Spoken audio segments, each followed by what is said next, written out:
እዚህ መንደር ጭር ያላል መሰላችሁ? በጣም ጭር ያለ አይደለ? ፕሮፋይሉ ላይ የምትመለከቱትን ኡስታዛችንን ናፍቀነዋል በጣም። ስለዚህ እስቲ ከዚህ በፊት ሲናገራቸው ከነበራቸው ንግግሮች ውስጥ ዛሬ አንዱን በጣም የወደድኩትን ንግግር ልጋብዛችሁ። ሁላችሁም እስከ መጨረሻው ተከታተሉት፣ ለሌሎችም አድርሷቸው። ይህ ጥሪ ለመላው የሰው ልጅ በሙሉ ስለሆነ ይህን መልእክት ለክርስቲያኑም ለሙስሊሙም ለእያንዳንዱ ሰዎች ሼር አድርጉላቸው። ወደ ቪዲዮ። ቀኑ ሳይመሽ የሞት ቀን ሳይመጣ አሊያም ደግሞ ቂያማ ከመቆሙ በፊት ሁላችሁም ወደ አላህ ተመለሱ።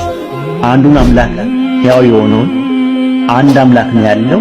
ይህ አንድ አምላክ በአንድነቱ ላይ ሁለትነት ሶስትነት የሌለበትን፣ በሕያውነቱ ላይ ሞት የሌለበትን፣ በአምላክነቱ ላይ ሰውነት የሌለበትን፣ በጥበቃው ላይ እንቅልፍ የሌለበትን፣ በኃያልነቱ ላይ ድካም የሌለበትን፣ ምንም የማያወዛግብ አንዴ ሰው አንዴ አምላክ፣ አንዴ የሚተኛ አንዴ የማይተኛ፣ አንዴ የሚሞት አንዴ የማይሞት፣ አንዴ አንድም አንዴ ሁለትም ሶስትም እየተባለ የማይባልለት አንድ ብቸኛ የሆነ ዩኒቨርሲቲ የፈጠረው የዓለማትን ጌታ አላህን በብቸኝነት እንድታመልኩ ጥሪ ያቀርባል።